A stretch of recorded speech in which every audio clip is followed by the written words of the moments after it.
ناظرین اکرام السلام علیکم۔ ہماری خاص پیشکش راہ نجات میں آپ کا تہہ دل سے خیر مقدم ہے۔ میں ہوں اطہر سعید، آپ کا میزبان آپ کے ساتھ، اور ناظرین آپ کے تمام تر سوالات کے جواب دینے کے لیے ہمارے ساتھ ہمارے اسٹوڈیو میں تشریف فرما ہے مولانا عبداللہ طارق صاحب، معروف عالم، مفکر و دانشور مولانا عبداللہ طارق صاحب کا ہم اسٹوڈیو میں پرتپا خیر مقدم کرتے ہیں، ان کا استقبال کرتے ہیں۔ ناظرین راہ نجات میں کل کے شمارے میں ہم نے بات کی تھی شیطان کے حملوں سے کیسے محفوظ رہیں۔ اس موضوع سے جڑے ہوئے بہت سارے سوالات باقی تھے، بہت ساری معلومات ابھی ہمیں حاصل کرنی ہے۔ اسی کو وسعت دیتے ہوئے آج مولانا صاحب سے مزید رہنمائی ہم حاصل کریں گے۔ ناظرین شیطان ہمیں مختلف انداز سے ورغلاتا ہے، کبھی لالچ دے کر، کبھی کسی کا برا کرا کر، برے کام پر آمادہ کرا کر، کبھی غصہ دلا کر، کبھی فضول خرچی کرا کر، گویا مختلف انداز ہیں اس کو اپنے جھانسے میں لینے کے، ہمیں ورغلانے کے۔ تو کس طرح سے ان کا دفاع کیا جائے، کیسے ان سے بچیں، انہی تدابیر پر، انہی دعاؤں پر مولانا صاحب سے غور و خوض ہوگا۔ اور مولانا صاحب سے اپنی بات کا آغاز ہم اس سوال کے ساتھ کرنا چاہیں گے کہ اللہ کی پناہ میں ہم کیسے جائیں، کیسے شیطان کے حملوں سے ہم بچیں مولانا صاحب؟ السلام علیکم ورحمۃ اللہ وبرکاتہ۔ بسم اللہ الرحمن الرحیم۔ الحمدللہ رب العالمین، والصلاة والسلام علی سیدنا و مولانا محمد وعلی آلہ و اصحابہ اجمعین، اما بعد۔ محترم حضرات، قرآن مجید میں شیطان کے اور انسان کے معاملے میں ایک عجیب بات فرمائی گئی ہے۔ اللہ تعالیٰ فرماتا ہے اِنَّهُ يَرَاكُمْ هُوَ وَقَبِيلُهُ مِنْ حَيْثُ لَا تَرَوْنَهُمْ، وہ تمہیں، وہ اور اس کا قبیلہ اور اس کا پوری نسل، وہ تو تمہیں دیکھ لیتی ہے اور تم اسے نہیں دیکھ سکتے۔ یہ کتنی بڑی کمزوری ہے انسان کی کہ اس کا دشمن اس کے سامنے ہے اور اس کو پہچان نہیں پاتا، اور وہ اس کو نہ دیکھ سکتا ہے نہ پہچان سکتا ہے۔ لیکن اسی کے ساتھ ساتھ خدا پاک نے ایک طاقت انسان کو یہ دی ہے کہ ایک تو اللہ تعالیٰ فرماتا ہے ان قید الشیطان کان ضعیفا، شیطان کی چالیں بہت کمزور ہیں۔ جی بے شک۔ ایک تو ہماری جیت یہ ہے، چاہے ہم اسے دیکھ نہ سکتے ہوں لیکن ہماری جیت یہ ہے کہ اس کی چالیں ہیں بہت کمزور۔ اچھے برے کا اگر شعور ہو تو ہم اپنے اس کی چالوں کو آسانی سے پہچان بھی سکتے ہیں۔ جی بالکل پہچان سکتے ہیں۔ ہم اپنے ضمیر سے باخبر رہیں، اپنی چاہتوں سے باخبر رہیں، اچھے برے کو پہچانتے رہیں تو ہم اس سے محفوظ رہ سکتے ہیں۔ حضور اکرم صلی اللہ علیہ وسلم نے یہ بات فرمائی ہے کہ ان الشیطان یجری من ابن آدم مجری الدم، انسان کے خون میں، اس کے رگوں میں خون کی طرح دوڑتا ہے شیطان۔ لیکن اس سے بچنے کے طریقے بھی حضور اکرم صلی اللہ علیہ وسلم نے بتائے ہیں۔ ایک مرتبہ اپنے سورہ فلق کی تعریف کرتے ہوئے، اس کی فضیلت بیان کرتے ہوئے یہ فرمایا کہ مستعاذ مستعیذ، کوئی پناہ مانگنے والا اس سے بہتر کسی چیز سے پناہ نہیں مانگ سکتا کہ وہ سورہ فلق پڑھے۔ سورہ فلق میں کیا ہے؟ قل اعوذ برب الفلق، آپ کہیے کہ میں زمین و آسمان کے پیدا کرنے والے اس کے خالق و مالک کی پناہ چاہتا ہوں، من شر ما خلق، ہر اس چیز کے شر سے جو اللہ تعالیٰ نے پیدا کی ہے۔ جتنی چیزیں اللہ تعالیٰ نے پیدا کی ہیں ان میں اس کی کسی مصلحت سے خیریں تو ہیں ہی، اس کے اندر شر بھی رکھے گئے ہیں۔ ہر چیز کا ایک شر ہے۔ شیطان کا شر سب سے بڑھ کر ہے، خود ہمارا نفس جو ہے ہمارے لیے خطرناک ہے۔ چنانچہ حضور اکرم صلی اللہ علیہ وسلم نے جو پناہ مانگنے تعلیم فرمائی ہے دعاؤں میں، اس میں اللہم انی اعوذ بک من شر نفسی، میں اپنے نفس کے شر سے بھی پروردگار تیری پناہ چاہتا ہوں۔ ہم خود اپنے ہی دشمن ہیں، شیطان تو دشمن ہے ہی لیکن ہم بھی اپنے دشمن ہیں، اس لیے اس سے بھی پناہ مانگنے کی حضور اکرم صلی اللہ علیہ وسلم نے تعلیم دی ہے۔ اور اپنے آپ کو پاک کرنے کے لیے حضور اکرم صلی اللہ علیہ وسلم نے دعا سکھائی ہے، رب آت نفسی تقواہا وزکھا انت خیر من زکاہا انت ولیہا و مولاہا، پروردگار مجھے، میرے نفس کا مجھے تقوی عطا فرما، احتیاط عطا فرما، وزکھا انت خیر من زکاہا، اور اسے پاک کر دے، تو پاک کرنے والوں میں سب سے بہتر ہے۔ انت ولیہا و مولاہا، تو ہی اس کا ولی اور مالک ہے، تو ہی اس کو بچا سکتا ہے، اس لیے میں تیری مدد چاہتا ہوں۔ تو جب ہم شیطان کے مقابلے میں خدا پاک کی پناہ لے لیتے ہیں، پناہ چاہ لیتے ہیں، اعوذ باللہ من الشیطان الرجیم پڑھ لیتے ہیں، لا حول ولا قوت الا باللہ العلی العظیم پڑھ لیتے ہیں، تو اس کے شیطان کے شر سے ہم محفوظ ہو جاتے ہیں۔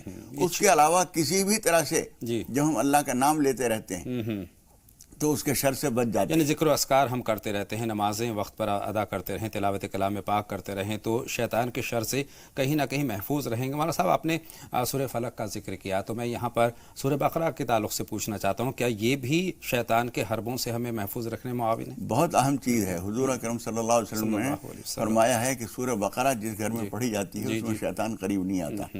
اسی لیے آپ نے دیکھا ہوگا اکثر لوگوں کو سورہ بقرہ پڑھنے کی ہدایت کرتے ہیں کہ سورہ بقرہ پڑھیے، اور مسلسل پڑھنا اس لیے اہم ہے کہ ایک دن پڑھنے کے بعد اس کے کچھ اثرات دور ہوئے، دوسرے دن اور پڑھا، تیسرے دن پوری طرح سے صاف ہو جاتے ہیں. بالکل مولانا صاحب، کہیں نہ کہیں ہم اپنے آپ کو جب ڈھیلا چھوڑ دیتے ہیں، ہم دنیا کی چکا چوند میں اپنے آپ کو بسا لیتے ہیں، رچا لیتے ہیں، اس سے کہیں نہ کہیں متاثر ہو جاتے ہیں. وہ خاص مواقع ہوتے ہیں شیطان کے حملوں کے. اس تعلق سے میں جاننا چاہتا ہوں اپنے دفاع کے لیے، اپنے آپ کو محفوظ رکھنے کے لیے، اپنے گھر والوں کو محفوظ رکھنے کے لیے آیت الکرسی کے فوائد کیا ہیں؟ دیکھیے، آیت الکرسی نہایت مفید چیز ہے. جی جی جی. اور اس میں ایک محدثانہ طریقے پر اس میں ایک بڑا نقطہ بھی ہے. جی جی جی. ایک حدیث ہے جس میں حضور اکرم صلی اللہ علیہ وسلم ایک صحابی کہتے ہیں کہ میں اپنے کھلیان میں تھا، کھجوریں وہاں پھیلا دی جاتی ہیں خشک ہونے کے لیے. میں وہاں رات کو تھا، میں نے دیکھا کہ چارپائی کے آس پاس کوئی چیز آئی ہے. میری آنکھ کھلی اور میں نے جو دیکھا تو وہ کوئی ہاتھ نظر آیا. میں نے ہاتھ پکڑ لیا اس کا، اور اس میں کچھ بال وال سے تھے. ایسا لگ رہا تھا جیسے کسی جانور کا ہاتھ ہو. میں نے اس سے پوچھا تو کون؟ اس نے کہا کہ میں شیطان ہوں. جی. اور اس نے کہا کہ میں تجھے لے کے حضور اکرم صلی اللہ علیہ وسلم کے سامنے پیش کروں گا. جی. اس نے کہا کہ نہیں، اب چھوڑ دو، اب نہیں آؤں گا. خیر انہوں نے چھوڑ دیا. لیکن اگلے دن وہ پھر آیا. اس نے کہا کہ تو کہہ کے گیا تھا کہ میں اب نہیں آؤں گا، پھر تو آ گیا، آج میں نہیں چھوڑوں گا. اس نے کہا نہیں، میں پکا وعدہ کرتا ہوں اب نہیں آؤں گا. صبح کو یہ باتیں حضور اکرم صلی اللہ علیہ وسلم نے کو بتائیں. انہوں نے حضور نے فرمایا کہ وہ شیطان ہے اور وہ جھوٹ بول کے گیا ہے، وہ پھر بھی آئے گا. تیسرے دن پھر آیا وہ، اور وہ کچھ اٹھانا چاہتا تھا، اور یہ خدا پاک کا ایک غیبی نظام تھا جو اس طرح سے وہ کھول دیا. ورنہ شیطان جب بھی آئے ہر ایک کو نظر آ جائے ایسا ضروری نہیں ہے. یہ اللہ تعالیٰ اپنے حبیب کے سامنے ان باتوں کو کھولنا اور ان کے ذریعے سے اس کی تعلیم دینا چاہتا تھا، تو یہ اسباب بنائے گئے. تیسرے دن جب وہ آیا اور انہوں نے پکڑ لیا، اس نے کہا تجھے آج تیسرا دن ہے، آج نہیں چھوڑوں گا میں تجھے. اس نے کہا تم آج مجھے چھوڑ دو، میں تمہیں ایک بہت قیمتی تحفہ دوں گا. میں کہا کیا تحفہ ہے بتاؤ. انہوں نے کہا کہ ہمارے شر سے بچنے کے لیے ایک چیز ہے. انہوں نے کہا بتاؤ کیا چیز ہے. اس نے کہا کہ آیت الکرسی پڑھ کر تم اگر دم کر دو اپنے سامان پر، ساری چیزوں پر، تو وہ چیز محفوظ ہو جاتی ہے اور ہم وہاں کچھ نہیں کر سکتے. انہوں نے چھوڑ دیا اور صبح حضور اکرم صلی اللہ علیہ وسلم کے سامنے جا کے یہ بات بتائی. حضور اکرم صلی اللہ علیہ وسلم نے فرمایا تھا تو وہ جھوٹا اور شیطان ہے، لیکن بات سچی کہہ گیا. یعنی بات یہ صحیح ہے. تو ایک طرح سے ہم یوں کہیں گے کہ یہ بات جو اس نے بتائی اس کی تائید ہم شیطان کے کہنے کی وجہ سے تو کسی چیز کو اہمیت نہیں دے سکتے، لیکن اس بات کی تائید حضور اکرم صلی اللہ علیہ وسلم نے بھی چونکہ فرما دی، اس لیے اب یہ بات نبی کی تعلیم ہے کہ آیت الکرسی پڑھنے سے گھر کی، مال کی، ہر چیز کی حفاظت ہو جاتی ہے. اسی وجہ سے ہم نے اپنے بزرگوں کو دیکھا ہے کہ وہ رات کو جب سوتے ہیں سارے کاموں سے فارغ ہو کے بسم اللہ کر کے کنڈی لگا دی، کھڑکیاں وڑکیاں دیکھ لی سب بند ہیں.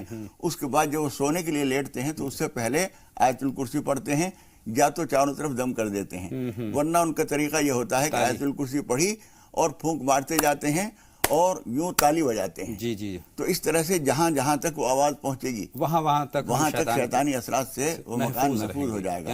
اسی طرح سے مکان، کارخانہ، دکان، مال و اسباب، جہاں بھی ہم پڑھ کے اس کو دم کر دیں گے انشاءاللہ تعالی اللہ کے حکم سے وہ حفاظت ہو جائے گی. اس لیے کہ اس میں آخر میں ایک لفظ آتا ہے وَلَا يَعُودُهُ حِفْظُهُمَا. خدا پاک کو تھکاتی نہیں ہے زمین و آسمان کی حفاظت، یعنی ہر چیز کی پروردگار حفاظت کرتا ہے. یہ آیت الکرسی کو ہے خدا پاک سے حفاظت مانگنے کا ایک کامیاب ذریعہ ہے. مختصر یہ ہے کہ اللہ کے پناہ میں جب ہم جاتے ہیں، اللہ کے سپرد جب اپنے آپ کو ہم کر دیتے ہیں، اللہ کے بتائے جو حکم ہیں ان کو بجا لاتے ہیں، جیسے کہ آپ نے فرمایا آیت الکرسی کا ذکر ہم نے کیا، اس کے علاوہ سورہ بقرہ کا ہم نے ذکر کیا. یہ تمام تر چیزیں ہمیں شیطان کے شر سے محفوظ رکھنے بہت زیادہ مؤثر ثابت ہوتی ہیں، معاون ثابت ہوتی ہیں. مولانا صاحب ایک اور قل اعوذ برب الناس، اس کے فوائد بھی بیان فرمائیں. دیکھیے قل اعوذ برب الناس بھی حفاظت کے لیے اچھی چیز ہے. سورہ فلق کے وسعت کے لحاظ سے سورہ فلق اس سے زیادہ ہے، جی جی، لیکن یہ بھی پناہ مانگنے کے لیے، اور اس میں بھی الذی یوسوس فی صدور الناس من الجنۃ والناس، تو بہت سارے انسان بھی شیطان کا کام کرتے ہیں، اس لیے انسانی شیطانوں سے بھی پناہ مانگی گئی ہے اس میں، اور جناتی شیطانوں سے بھی پناہ مانگی گئی ہے۔ قل اعوذ برب الناس، میں پناہ مانگتا ہوں تمام لوگوں کے رب سے، پروردگار سے۔ جی جی، قل اعوذ برب الناس ملک الناس، جو تمام انسانوں کا بادشاہ ہے، بے شک۔ الہ الناس، تمام انسانوں کا معبود ہے، رب ہے۔ من شر الوسواس الخناس، اس ہستی کے، اس وجود کے شر سے جو وسوسہ ڈالتا ہے دلوں کے اندر، جی، چاہے وہ جنات میں سے ہو یا شیطان میں سے ہو۔ انسان بھی بعض دفعہ بیٹھ کر آپ سے اس طرح کی بات کریں گے کہ آپ کو پتہ نہیں چلے گا کہ یہ زہر چھوڑ رہا ہے، اور آپ کے دل و دماغ میں، آپ کے کانوں کے راستے زہر بھر کے چلا جائے گا، اور آپ کا دماغ بدل کے چلا جائے گا۔ وہی ہے، شیطان مختلف انداز میں حربے کرتا ہے، انسان کی شکل میں بھی آ سکتا ہے، دوسرے کئی سارے شکلیں اختیار کر سکتا ہے، کئی سارے روپ دھر سکتا ہے، کئی سارے انداز اپنا سکتا ہے، گویا یہ اس کا کام ہے حربہ کرنا، اس کا کام ہے برائی کی طرف لے جانا۔ اللہ کے جو احکامات ہیں، اللہ کے جو حکم ہیں، وہ اچھائی کی طرف لے جاتے ہیں۔ اگر ہم اللہ کے جو حکم ہیں ان پر چلیں تو شیطان کی مجال نہیں کہ وہ حملے کر دے۔ مولانا صاحب، ایک یہاں سے بات چیت کا اور وسعت دیتا ہوں، کچھ چیزیں ہیں ان کی شروعات کیسے کی جائے، جیسے تلاوت کلام پاک ہیں، اس دوران ہم شیطان کے شر سے بچنے کے لیے کیا کچھ، کس انداز میں شروعات کریں؟ دیکھیے، قرآن مجید میں اللہ تعالیٰ نے یہ بات فرمائی ہے، وَإِذَا قَرَأْتَ الْقُرْآنَ فَاسْتَعِذْ بِاللَّهِ مِنَ الشَّيْطَانِ الرَّجِيمِ، جب تمہیں قرآن مجید کی تلاوت کرنی ہو تو شیطان مردود سے پناہ مانگ لو۔ پہلے اعوذ باللہ من الشیطان الرجیم پڑھو، تاکہ قرآن مجید کے جو مضامین آپ کے سامنے آئیں اور آپ ان کو سمجھنے کی کوشش کریں، خدا پاک کا پیغام آئے تو اس میں شیطانی آمیزش نہ ہو سکے، خالص آئیں اور آپ کا دل اس کے قبول کرنے کے لیے پہلے سے تیار ہو۔ بے شک بے شک۔ تو اعوذ باللہ من الشیطان الرجیم بسم اللہ الرحمن الرحیم، یہ پڑھ کر پھر قرآن مجید کی تلاوت کی جائے۔ اسی طریقے سے کوئی بھی کام کر رہے ہیں، مسجد میں داخل ہوئے ہیں، اس وقت میں درود شریف پڑھنا چاہیے، اعوذ باللہ من الشیطان الرجیم پڑھ لیے، یا کوئی بھی کام کرتے ہیں اس وقت میں اعوذ باللہ من الشیطان الرجیم پڑھ لیں، لا حول ولا قوت الا باللہ العلی العظیم پڑھ لیں، تو حفاظت ہوتی ہے۔ ایک بات جو میں نے شروع میں کہی تھی کہ ہماری کتنی بڑی کمزوری ہے کہ ہمارا دشمن ہمارے سامنے ہے اور ہمارے اندر گھس گیا ہے اور ہمیں پتہ ہی نہیں، بے شک۔ لیکن اسی کے ساتھ ساتھ خدا پاک نے فرمایا ہے کہ تم اگرچہ شیطان کے مقابلے میں اس لحاظ سے کمزور ہو، لیکن میں تمہارے ساتھ ہوں، بے شک بے شک، میری مدد مانگو تو میں اس کو مقابلہ کر لوں گا تمہاری طرف سے۔ بالکل صحیح فرما رہے ہیں، اور اگر ہم بیدار رہیں، صحیح وقت پر صحیح دعاؤں کا اہتمام ہم کریں تو شیطان کے حملوں سے ہم اپنے آپ کو محفوظ رکھ سکتے ہیں۔ غسل خانے میں ہم جائیں تو غسل خانے کی دعا پڑھیں، دسترخوان پر بیٹھے دسترخوان کے جو آداب ہیں اس کی دعائیں ہیں وہ پڑھیں، تنہائی میں اگر کپڑے ہم تبدیل کرتے ہیں تو اس کی دعائیں ہیں، مسنون دعائیں ہیں، ان کا اہتمام کریں۔ گویا کہ جو بھی کام شروع کریں اللہ کے نام سے شروع کریں تو شیطان کے حملوں سے اپنا دفاع ہم کر سکتے ہیں۔ مولانا صاحب، اپنے کالرز سے بات کرنے کا وقت ہو گیا ہے۔ ریحانہ صاحبہ اس وقت ہماری فون لائن پر ہیں اور سائرہ صاحبہ ہیں، ان سے ان کے سوالات پوچھتے ہیں۔ ریحانہ صاحبہ فرمائیں، کیا جاننا چاہتی ہیں؟ السلام علیکم۔ وعلیکم السلام، فرمائیے۔ میرے 2-3 سوال ہیں، مولانا صاحب کو بھی سلام۔ وعلیکم میں السلام۔ یہ کہنا چاہتی ہوں کہ جیسے بولتے کہ بچوں کے وہ بچے سوئے ہیں، فرمانبردار ہونے کے لیے قل اللہ احد کا سورہ 21 بار پڑھنا چاہیے آسمان کی طرف ہو کر کے۔ سوال بچے سوئے رہے تو گھر میں سے آسمان نہیں دکھتا۔ اور دوسری بات یہ ہے یہ کہ سوال آپ تک پہنچا ہے ریحانہ صاحبہ، سوال آپ کو دہرانا ہوگا، یہ سوال ہم تک نہیں پہنچا ہے، آرام سے بتائیے۔ جیسے مولانا صاحب بولتے بچے نافرمان رہے تو جیسے قل اللہ احد کا سورہ 21 بار بچوں کے سر پہ ہاتھ رکھ کے جب بچے سوئے رہے آسمان کی طرف دیکھ کے پڑھنا چاہیے، تو آسمان تو گھر میں سے دکھتا نہیں۔ اور دوسری بات یہ ہے کہ میرا ایک خواب ہے، میری خواب میں میری چپل چوری گئی تھی اور پھر میں نے خریدی بھی خواب میں چپل، لیکن اصل میں بھی میری چپل چوری چلی گئی اسی مہینے۔ اور ایک وہی میرا سوال ہے، جیسے یہ پوچھنا چاہ رہی تھی۔ بہت شکریہ، آپ کے دونوں سوالات ہم تک پہنچ گئے ہیں۔ سائرہ بہن، آپ بتائیں آپ کیا جاننا چاہتی ہیں؟ السلام علیکم ورحمۃ اللہ وبرکاتہ۔ اللہ تعالیٰ آپ سب کو جزائے خیر دے۔ آمین ثم آمین۔ بہت شکریہ بہن کال کرنے کے لیے، فرمائیں کیا جاننا چاہتی ہیں؟ جی میرے 2 سوال ہیں۔ پہلا سوال تو یہ ہے کہ میری بہن کی نند ہے، ان کی لڑکی ہے 9 سال کی، تو جب وہ پیدا ہوئی تھی نا تو اس کی پیٹھ پہ پھوڑا آیا تھا، تو اس کو 2 بار آپریشن کرا چکی ہیں، تو کوئی شفا نہیں ملتی، اور پورا گھر ماشاء اللہ سب نمازی پرہیزگار حاجی لوگ ہیں، وہ لوگ मगर कोई शिफा नहीं मिलती, इसलिए कोई दुआ बता दीजिए। वो टॉयलेट की पता नहीं चल पाती, टॉयलेट निकल जाता है, नल की लगाते हैं बेचारी के, तो उसकी दुआ के लिए गुजारिश है आपके लिए, आप बता दीजिए कोई दुआ। अल्लाह बेहतर दूसरा करेगा। सवाल ये कि जी। जैसे इंसान का इंतकाल हो जाता है तो उसको दफनाते हैं, तो वहाँ पे कब्र के पास अजान देनी चाहिए शैतान को दूर भगाने के लिए या नहीं? बहुत शुक्रिया, आपके दोनों सवालात हम तक पहुंच गए हैं। सायरा साहिबा, जवाब के लिए कुछ लम्हों का इंतजार, एक छोटा सा ब्रेक यहाँ पर नाज़रीन लेंगे, जल्द लौट करके आते हैं। आप लगातार देखते रहें राह निजात।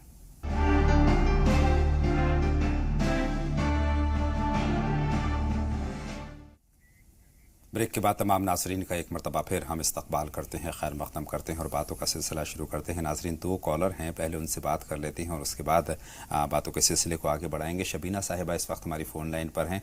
खैर मक़दम आपका। शबीना साहिबा, सवाल पूछिए। जी फरमाएं, क्या जानना चाहती हैं शबीना जी, साहिबा? मैं जानना चाहती हूँ कि मतलब 15 साल मेरी शादी के हो गए, 10 साल से मेरे शौहर मेरे साथ गलत शुरू करते। मैं मतलब घर का सारा काम भी करती, बच्चे 3 पाल रही, अच्छे से पढ़ा लिखा रही, घर की सारी जिम्मेदारी, दुकान है, घर पे ऊपर मकान है, और मैं दुकान का भी जो काम कहते करती हूँ, मगर वो मेरे साथ गलत सलूक करते हैं, बहुत गुस्सा गनी मारती, बहुत बुरी तरह से हम ऐसा बर्ताव करते हैं। और मुझे शक होता है कहीं वो कोई गलत चक्कर में तो नहीं, किसी औरत के चक्कर में तो नहीं। मुझे घर से बाहर भी जाने नहीं देते हैं, मैं कहीं भी जा नहीं सकती हूँ कि मैं उनके बारे में पता कर सकूँ। मैं पता करना चाहती हूँ कि मतलब माजरा क्या है, और अगर वो मतलब किसी के चक्कर में है तो मुझे पता कैसे चलेगा, मैं कैसे मालूम करूंगी। बहुत शुक्रिया, आपके सवाल का मफ़हूम हम तक पहुंच गया है। मौलाना साहब बहुत तफसीली रहनुमाई आप तक पहुंचाएंगे, लेकिन उससे पहले बहन रज़िया सैयद हैं इस वक्त हमारी फ़ोन लाइन पर, उनका सवाल भी हम जमा कर लेते हैं। बताएं रज़िया साहिबा, क्या जानना चाहती हैं? जी, जो कुरान हमने नहीं पढ़ा नूरानी कायदे से, वो क्या गलत है? और दूसरा मेरा एक ख्वाब है, कलाम पाक आपने नूरानी कायदे से, पाक हमने नूरानी कायदे से नहीं पढ़ा, पुराने उससे पढ़ा है, तो वो क्या गलत पढ़ते हैं हम? ठीक है। और दूसरा सवाल ये है कि मेरे को एक ख्वाब आया था, वो ख्वाब में मुझे बहुत बड़ा समुद्र था, उसके अंदर एक सफेद कलर का सांप अंदर जाता हुआ दिखा, बिल्कुल सफेद और अपने पतला था एकदम। बहुत शुक्रिया। आपका ख्वाब की ताबीर क्या है मौलाना साहब? यहीं से अपनी बात का आगाज करते हैं। देखिए, ख्वाब की ताबीर तो अच्छी है जी, यानी समंदर देखना तो अच्छा है, लेकिन वो सांप जो देखा है वो अच्छा नहीं है। इनको चाहिए कि नमाज पनाह पढ़कर अल्लाह ताला से दुआ कर लें, कुछ सदका कर दें। और ये जो उन्होंने पूछा कुरान शरीफ पढ़ने के बारे में, नूरानी कायदा हो, कायदा बगदादी हो, कुछ और हो, या सनल कुरान हो, ये सब जराए हैं, इनके जरिए से हम वहाँ तक पहुँचते हैं। जरूरी नहीं कि नूरानी कायदे से ही पढ़ा जाए। कुरान मजीद अगर किसी ने एक कोई सा भी कायदा नहीं देखा, ब्लैक बोर्ड पे किसी ने अलिफ बा जीम वगैरह बना दिया और उस पर जबर जेर सब पढ़ा दिया और उसको आ गया और फिर कुरान शरीफ शुरू कर दिया, तो कोई खराबी नहीं है। कोई कायदा जरूरी चीज़ नहीं है। असल कुरान मजीद की तिलावत है, उसका पढ़ना है। आप अगर उसे पढ़ रही हैं तो कोई ज़रूरी नहीं कि कौन से कायदे से पढ़ा। बहुत शुक्रिया। शबीना साहिबा का सवाल है, माशाल्लाह 15 बरस हो गए हैं शादी को, लेकिन कहती हैं कि 10 बरस से शौहर का जो बर्ताव है उनके तहीं बेहतर नहीं है, मुनासिब नहीं है। बेटे, एक तो सब्र कीजिए आप, दूसरी बात यह है कि अल्लाह ताला से अपना राब्ता बढ़ाइए। क़ुलूबुल इबाद बैन इस्बाइर रहमान युक़ल्लिबुहा कैफ़ यशा, यह हदीस हम कई मरतबा सुना चुके हैं कि अल्लाह के हाथ में, उसकी 2 उंगलियों के बीच में सारे इंसानों के दिल है। जब जिस तरह से चाहता है अल्लाह ताला घुमा देता है। आप अल्लाह ताला से नमाज़ों की पाबंदी कीजिए, अल्लाह ताला से नमाज़ों के बाद दुआ कीजिए, और या वदूदू फजर की नमाज के बाद, इशा की नमाज के बाद 100 मरतबा, और मौका ना हो तो 41-51 मरतबा पढ़कर अल्लाह ताला से दुआ कीजिए। आयतुल कुर्सी पढ़ा कीजिए, उससे हिफाजत भी होती है, और ये या वदूद से उनके दिल में मोहब्बत पैदा होगी। आप अल्लाह ताला से बार बार कहिए, शिकायत तो किसी की करनी नहीं चाहिए, इसलिए कि शिकायत की तो तुम्हारे ऊपर परेशानी आएगी। सही। अल्लाह ताला से कहिए कि परवरदिगार उनके दिल में मेरी कदर मंजिलत दे, मेरी मोहब्बत पैदा फरमा। और सब्र करें, तहम्मुल से काम करें, और मोहब्बत की जो मकदार है वो बढ़ा दें तो मेरे ख्याल से अच्छा रहेगा। गुस्सा ना करें। 2 कॉलर और हैं मौलाना साहब हमारी फ़ोन लाइन पर मौजूद, सालार साहब हैं और निज़ामुद्दीन साहब हैं। सालार साहब, पहले आप फरमाएं, क्या जानना चाहते हैं? अस्सलाम वालेकुम। वालेकुम अस्सलाम, खैर मक़दम आपका सालार साहब। भाई साहब, सवाल ये है कि जैसे हम जब मुस्लिम लेडीज मरती है, इंतकाल होता है, तो उसे हम कब्रिस्तान में दफना देते हैं, फिर जिंदा लेडीज को हम कब्रिस्तान में क्यों नहीं जाने देते? और दूसरी बात ये सर सवाल कि जो हमारे तरफ ऐसा है कि हर सुबह और शाम मस्जिदों में ऐलान होता है कि अरबी तालीम को बच्चों को भेजा करो। हम केजी में भी अगर बच्चों को डालते हैं तो बस तक ले आते हैं, स्कूल तक ले आते हैं, फिर हम इसमें मस्जिदों के अंदर क्यों पीछे? कहीं हमें शैतान का बरगलाना तो नहीं है? क्या ऐसा टाइम आ जाए कि हम अल्लाह से महरूम हो जाए और अल्लाह हमसे नाराज हो जाए। और एक इल्तिजा थी कि मौलाना अब्दुल्ला तारिक साहब आपका अगर कभी आप फ़ोन नंबर उनका देते हैं तो मुझे उनसे मिलना है, तो उसके लिए आसानी हो जाएगी। चलिए मौलाना साहब, ये दूसरा सवाल आप तक पहुंच गया है मुकम्मल तौर पर। नहीं, दोनों ही सवालों में मुझे ये उलझन रही है। कब्रिस्तान के बारे में उन्होंने जो बात कही है वो मेरी समझ में नहीं आई। कब्रिस्तान वाली हमारी समझ में आ गई है, लेकिन दूसरे सवाल का मफहूम हम तक नहीं पहुंचा है। बहरहाल सालार साहब एक मरतबा फिर हमें फ़ोन करेंगे और अपना सवाल हम तक पहुंचाएंगे। निज़ामुद्दीन साहब इस वक्त हमारी फ़ोन लाइन पर हैं, बताएं आपका क्या सवाल है निज़ामुद्दीन साहब। जी अस्सलाम वालेकुम। वालेकुम अस्सलाम। आवाज़ बुलंद अपनी बात हम तक पहुंचा दीजिए। अगर 13 तारीख को मैं बाहर से चला हूँ तो मेरा पूरा का पूरा 50,000 रुपये बैंक से निकल गया। अब ये पता नहीं क्या वजूहात है। चोरी हो गया, किसी भी अंदाज में ज़ाय हो गया, मौलाना साहब क्या कुछ करना चाहिए? देखिए, इन्ना लिल्लाहि व इन्ना इलैहि राजिऊन पढ़िए जी, और सब्र कीजिए, अल्लाह ताला से दुआ कीजिए। मैं नहीं कहता हूँ कि आप ज़कात अदा नहीं करते होंगे, लेकिन अगर ज़कात में खुदा न खास्ता कोई कोताही है तो उसको दूर करने की कोशिश कीजिए। सालार साहब का जो सवाल था, सवाल का मफहूम यह है कि ख़वातीन को जो है उनकी हयात में कब्रिस्तान जाने की मनाही है, लेकिन इंतकाल के बाद तो वो कब्रिस्तान में ही जाती हैं। ये असल में एक बड़ा मुगालता है कि औरतों को कब्रिस्तान में नहीं जाना चाहिए। ये गलत फहमी है, और ये गलत फहमी ऐसी नहीं है कि किसी अवाम को हो, बड़े बड़े आलिमों को भी गलत फहमी है।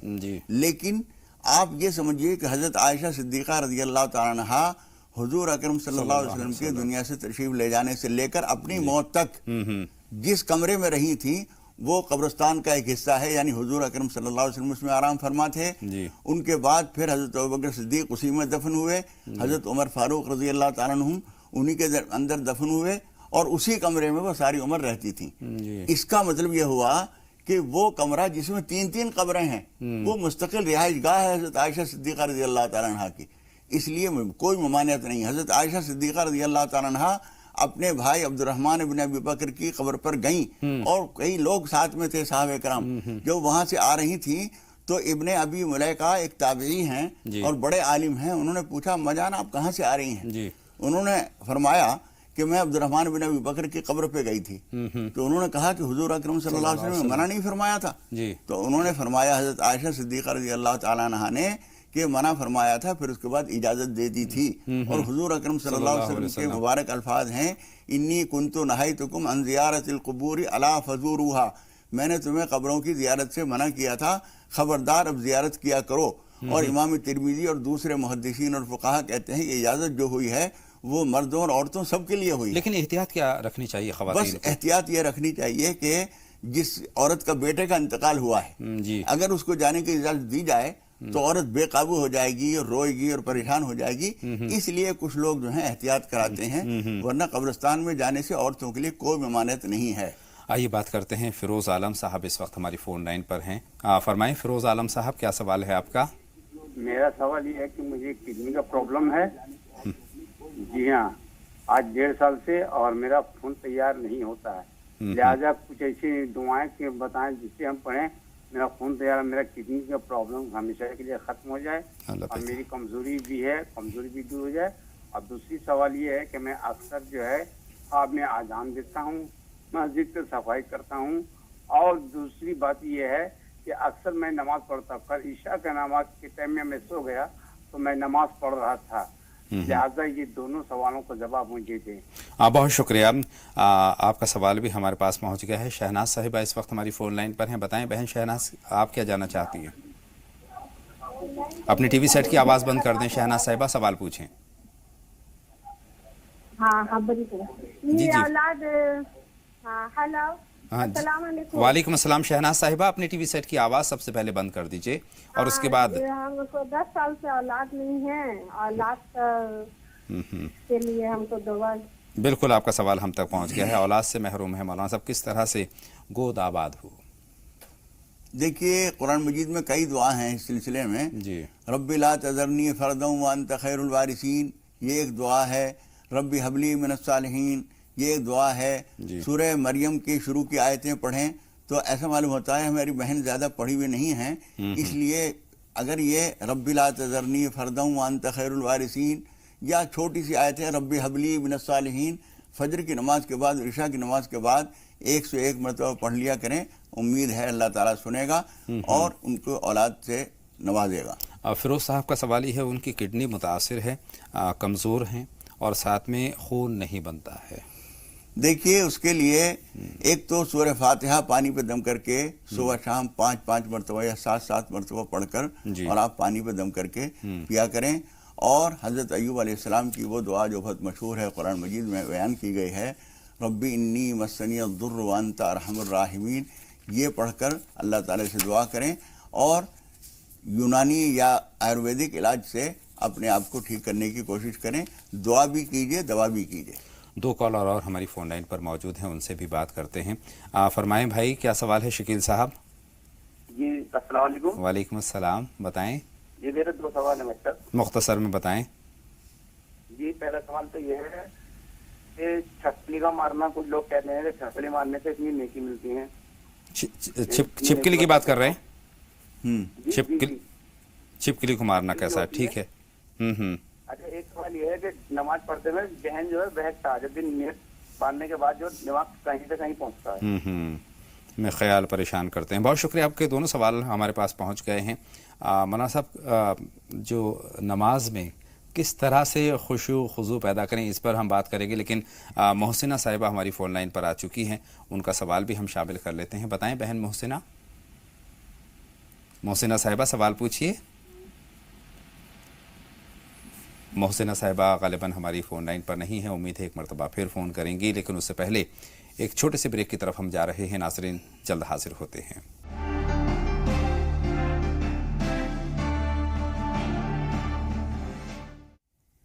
ब्रेक के बाद तमाम नाज़रीन का एक मरतबा फिर हम इस्तकबाल करते हैं और बातों का सिलसिला शुरू करते हैं। और इससे पहले कि हम मौलाना साहब आपकी रहनुमाई हासिल करें, इरफान साहब हमारी फ़ोन लाइन पर आ चुके हैं, उनसे बात करते हैं।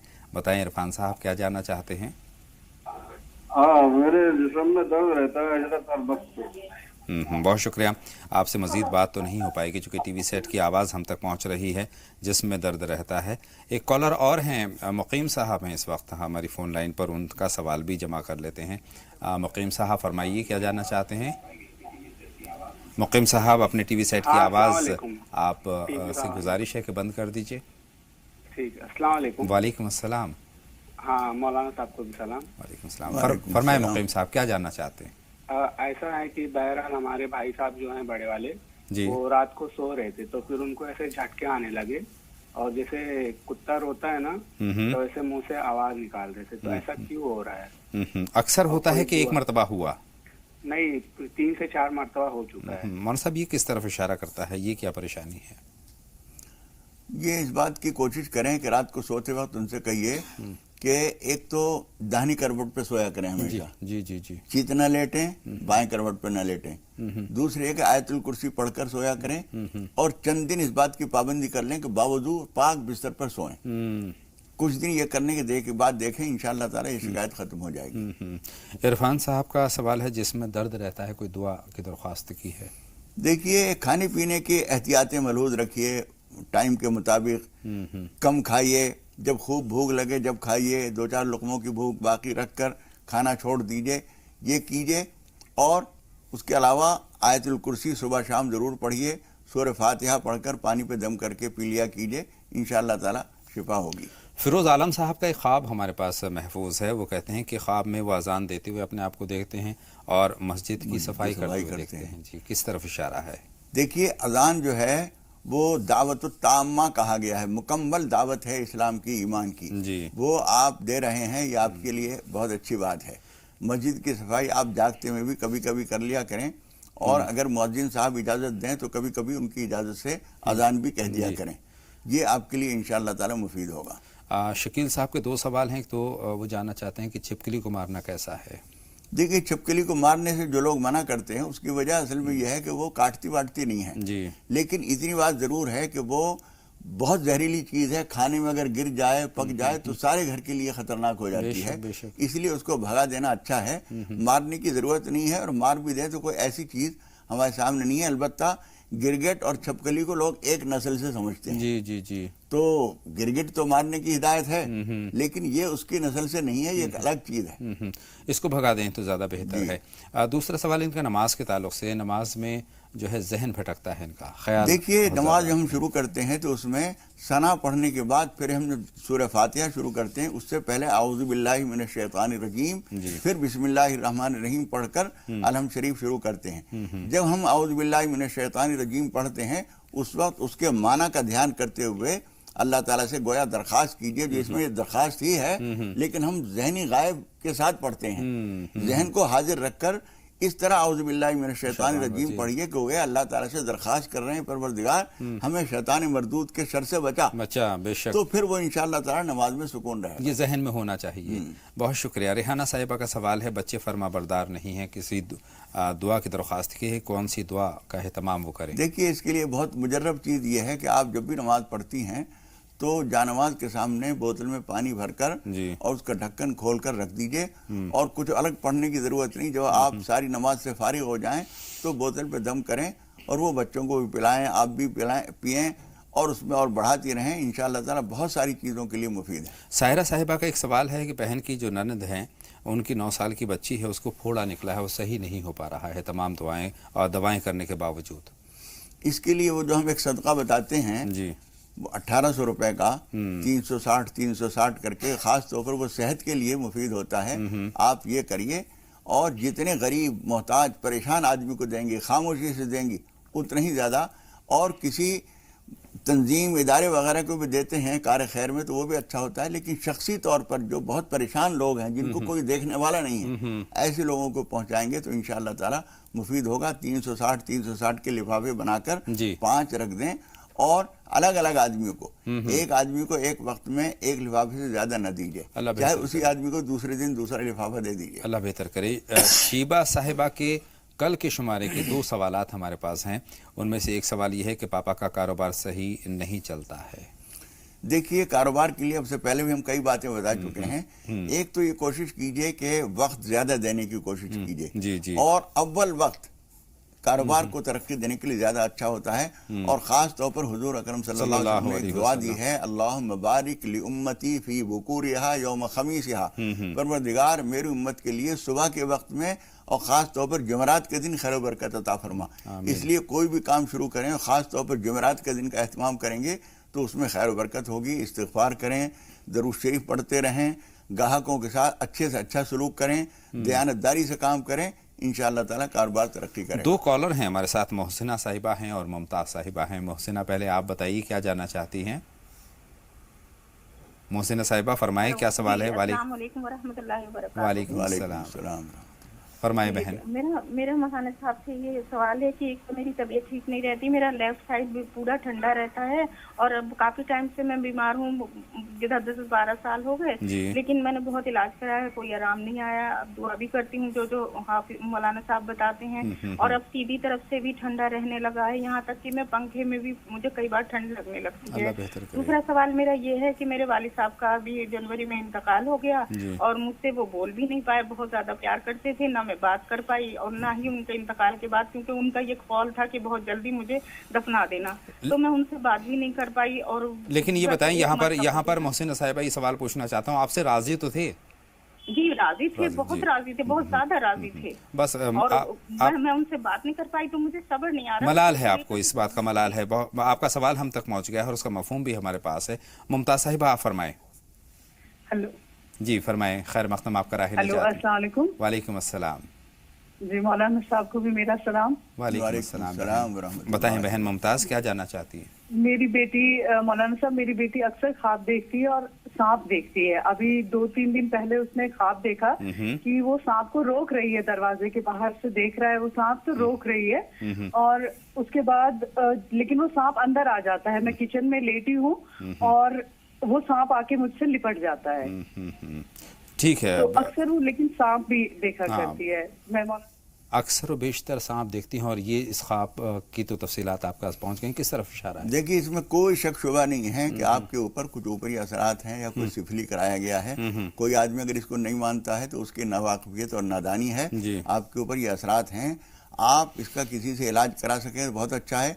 اور جب تک ایسا کوئی اچھا معالج نہ ملے اس وقت تک سورہ بقرہ پابندی سے گھر میں پڑھیے، 1 مہینے تک کم سے کم، ہفتے میں 3 دن پڑھیے، پھر روک دیجئے، پھر 3 دن پڑھیے، اگلے ہفتے میں پھر روک دیجئے، آیت الکرسی کثرت سے پڑھیے. اس سے یا تو یہ سلسلہ بالکل ختم ہو جائے گا ورنہ کم ہو جائے گا. اللہ تعالیٰ حفاظت فرمائے. اللہ بہتری کا معاملہ فرمائے. محسنہ صاحبہ کے 2 سوالات ہیں. طبیعت ٹھیک نہیں رہتی ہے، 10-12 برس سے انہوں نے بتایا کہ ٹھنڈا ٹھنڈا محسوس کرتی ہیں، اور دوسرا سوال ان کو ملال ہے کہ انتقال کے وقت اپنے والد محترم سے یہ بات نہیں کر پائی.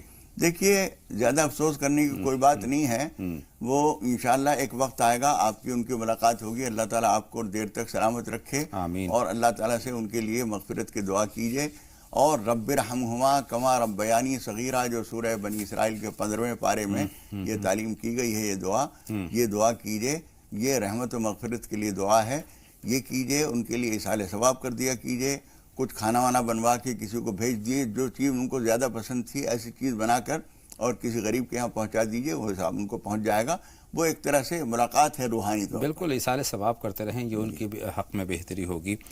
شیبہ صاحبہ کے کل کے 2 سوال ابھی باقی ہیں. ان میں سے ایک سوال یہ ہے کہ مکان بنانا چاہتے ہیں لیکن اس میں رکاوٹیں پیدا ہو جاتی ہیں، کس طرح سے رکاوٹیں دور ہوں؟ دیکھیے رکاوٹیں کبھی کبھی مختلف اسباب ہوتے ہیں. جی. اس کے لیے بار بار نماز توبہ پڑھیے، نماز پناہ پڑھیے، جس میں سورہ فلق سورہ ناس پڑھی جاتی ہے الحمد شریف کے بعد. وہ نماز پڑھ کر اللہ تعالیٰ سے پناہ مانگیے. کچھ خاص اس نیت سے صدقہ نکالیے کہ پروردگار ہمارے مکان کے بننے میں جو رکاوٹیں پیش آ رہی ہیں وہ دور ہو جائیں. اس کے لیے ہم یہ صدقہ دے رہے ہیں. یہ کام کیجیے، اللہ سے دعا بھی کیجیے. ہم بھی دعا کرتے ہیں اللہ تعالیٰ رکاوٹیں دور فرمائے. یہ آخری سوال ہے میرے پاس شیبہ صاحبہ کا ہی کہ والدین میں یعنی والد اور والدہ میں بنتی نہیں ہے، جھگڑے ہوتے رہتے ہیں، کس طرح سے اتفاق پیدا ہو، کس طرح سے دونوں کے درمیان محبت پیدا ہو، اس کے لیے فکر مند ہے. بیٹے آپ کو جب اتنا درد ہے تو آپ اس بات کو سمجھتی بھی ہیں. آپ دونوں سے الگ الگ، امی سے بھی جب والد نہ ہوں اور والد سے بھی جس وقت امی موجود نہ ہوں، سمجھائیے ان کو کہ ابو یا امی ہم چھوٹے ہیں، ہر طرح سے ہمیں سمجھانے کا تو حق نہیں ہے، لیکن پھر بھی آپ اس معاملے میں ذرا چپ لگائے جایا کریں تو اچھا ہو. امی سے کہیے کہ جب ابو ناراض ہو رہے ہوں تو آپ جواب نہ دیا کیجیے. ابو سے کہیے کہ جب کبھی ایسی بات ہو آپ چپ چاپ گھر سے باہر نکل جائیے. اور اس طرح کی باتیں آپ کہیں گی تو انہیں احساس اوروں کے سمجھانے کے مقابلے میں زیادہ احساس ہوگا کہ ہم کیسے نادان ہیں کہ ہمارے بچے ہمیں سمجھا رہے ہیں، ہم سمجھ نہیں رہے ہیں. اور بچے جب بڑے ہو جاتے ہیں تو والدین کے درمیان میں محبت پیدا کرانا چاہتے ہیں تو کرا دیتے ہیں، ایسے اسباب پیدا کر دیتے ہیں. وہ کوئی اور جو نصیحت کرے گا اس سے زیادہ ان کی نصیحت مانی جاتی ہے. لیکن یہ ذہن میں رہے کہ ادب مرحوظ رکھیے. بے ادبی کے ساتھ آپ نے نصیحت کی تو وہ فائدہ نہیں ہوگا. بالکل. بہت بہت شکریہ مولانا صاحب میری اور تمام ناظرین کی رہنمائی فرمانے کے لیے. آپ دیکھتے رہیں لگاتار راہ نجات.